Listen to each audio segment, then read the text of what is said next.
First of all, before embarking on my paper, I would say that the conditions in which Nursi worked. So let us listen something about that also. So first of all, it was on 8th April, Mustafa Kamal abolished the separate Sharia courts. And though it remained intact in both fields of family and personal law, but Kamal was determined to end it, Sharia. Second was the basis of, as has been said by Bernard Lewis, one of the very important scholars. He says the basis of Kamalist religious policy was laicism, not a religion. Its purpose was not to destroy Islam, but to disestablish it, to end the power of religion and its exponents in political, social, and cultural affairs. And then there was another effort on their part in 1924. They abolished the post of Sheikhul Islam and the Ministry of Religious Affairs.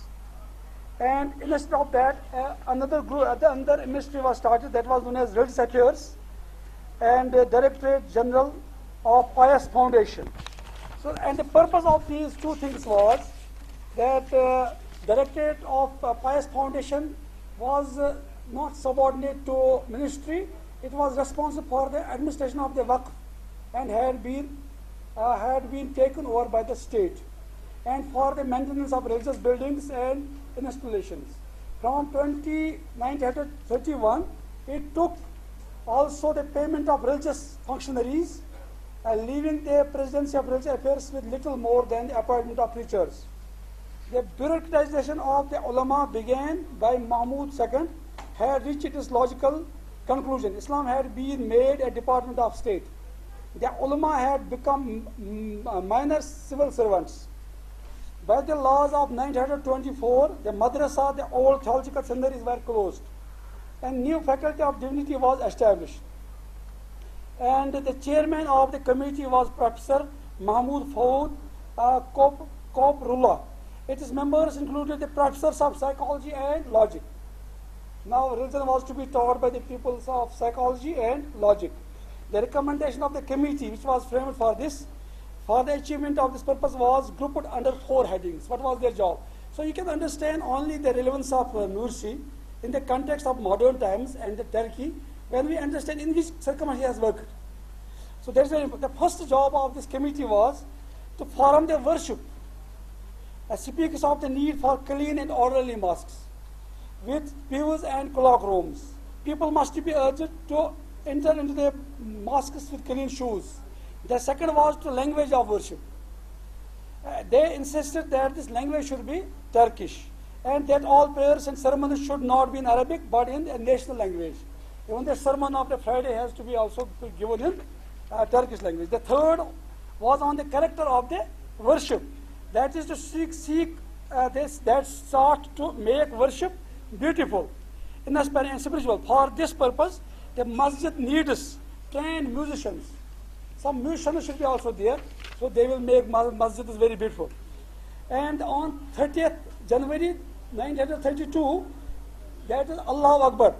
That is sounded from the minarets of the Santa Sofia for the first time in Turkish language. Now even the azan was being recited in Turkish language, and it happened also. The muezzins all over the Turkey were instructed in the new version, and an order issued early in 1933 that without actually banning the call to prayers, it seems that this one act of government interferes in the ritual prayers. So in this way, in such circumstances, Sayyid Nursi was working. Now let me tell you something about what was the relevance of Sayyid Nursi those days and what is his relevance today. So despite these all trials and tribulations, he was, the Muslims were being put to, and he was also imprisoned for 28 years, more than that. And Sayyid Nursi played a very significant role in the transformation of Turkish society. Like many educated Muslims, Sayyid Nursi was not satisfied with the alternatives presented by both the new secularist westernized visionaries and also not the traditionalists. He criticized existing institutions and mentalities and worked to provide an alternative, which was an authentically Islamic and modern approach to the challenge of the times. His movement is better known as the faith movement. Here I would like to just define. Basically, we have many scholars and stalwarts like Maulana Maududi. like Allama Iqbal, like Dr. Ali Sharif. But I call these all scholars as ideology-based scholars. But Mullah Nursi or Allama Nursi, he was basically faith-based scholar. He invited people towards faith because ideology is always that is man-constructed, constructed for the sake of political views or social views or economic views. But Nursi laid emphasis on faith because all these ideologies, modernism, secularism, materialism, and he called it plague of plague of materialism, and aggressive atheism, and naturalism, and positivism. These were the philosophies which were challenging the roots of religion at all. They wanted to eradicate religion because secularism meant in that sense tramp of reason over faith. Now faith has not to determine things, it is the reason, and reason means philosophy. Reason means science because religion had been banished already. So in this way, in this period, Sayyid Nursi talked about Iman.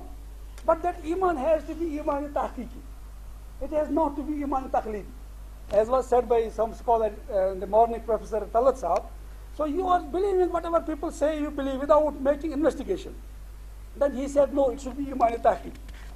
And secondly, he also laid emphasis that we have to oppose Westoxication. Westoxication. To be against modernity he was never. But he was against westernization. Because in the wake of modernity, many philosophies from the West were coming. And they were demolishing religion. They were challenging God. These were anti-God philosophies. So he laid emphasis on that as well. And for that reason, he just started a movement that is known as Nursi movement. And Nursi movement was such a movement which was not a systematic or structured type of movement. There were people, he says that we have 6 million people who are refreshing their faith 5 times a day. Because this is a movement of whole body of the Muslims. In this way, they are involved in this work so that they may be able to tame the tide which is coming from the West and with atheism and other things. And in this respect, he says that we can join hands with the other people like Christians. And he says that Christianity has been corrupted by the plague of materialism. Now Christianity has to deliver itself into the hands of Islam. And Christianity will become Islam. And Jesus Christ will descend from the heavens. At that time, he will fight against atheism and materialism. In this way, Nursi has tried to not only convince Muslims to stand against the westernized theologies, ideologies, philosophies, which were challenging the very root of religion, but he also wanted to make people combined on the basis of faith. And I call that faith-based reconciliation with other religions. And this is the concept which has been taken by the people like Brian Cox and others, and then Thomas Mitchell. Now they are working for this, and in this way, Nursi's vision about Islam has become very relevant in modern times. He does not deny science, he does not deny spirituality, he does not deny progress, and he talks about Jihadi Manavi. And Jihadi Manavi is something internal jihad. You have to prepare yourself. And as has been said by Paris Kaya in the morning also, that is not jihad bil hurub, it is jihad bil huruf.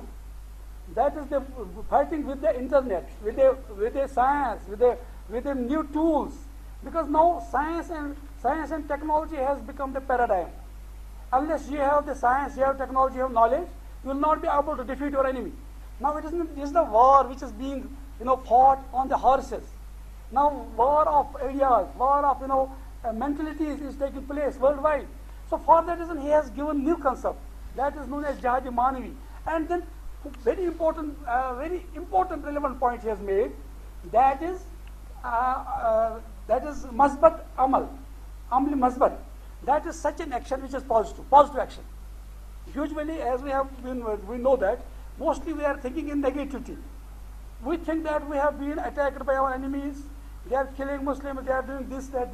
Nursi says not, it is the defeatist mentality. Let us face these challenges. Let us understand. And he says that challenges from internal side, not external. We have become that weak that all the nations are attacking us. If we make ourselves very strong, then other nations will not be able to defeat us. Rather, we have to conquer them because we have faith, and they have lost their faith. Even Christianity has lost that faith. Now, Islam is only a repository of the divine message, and this message is to be taken to the world through dialogue, not with confrontation. And Islam has that wherewithal. which can convince the atheists, as you were discussing, our friends were discussing about science. He uses science. He says science, and then he talks to Europe. There are two types of Europes. One is positive Europe, second is negative Europe. And he says that which is negative Europe, that has been corrupted by this philosophy of materialism and atheism.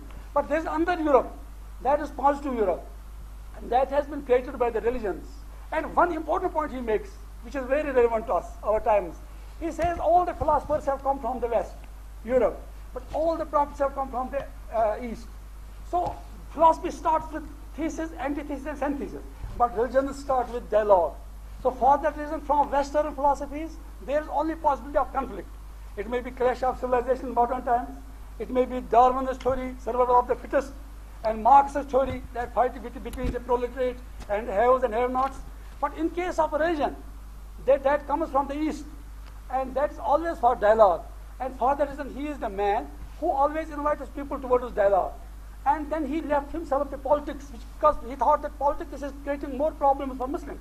Then he just abandoned politics, and he said, Allahumma inni a'udhubuka min shaitan wa a'udhubuka min siyasa. So in this way we can say that his thought and his ideas are very relevant to modern world and Turkey as well as the whole world, in order to address even the Europe without fighting them. But we can fight them with our ideas, with our thoughts, and with the ideology, not with the faith, not ideology, which Islam has given us, and that can be the surest means of winning for the Islam, because Islam has only remained the repository of the divine revelation. Thank you.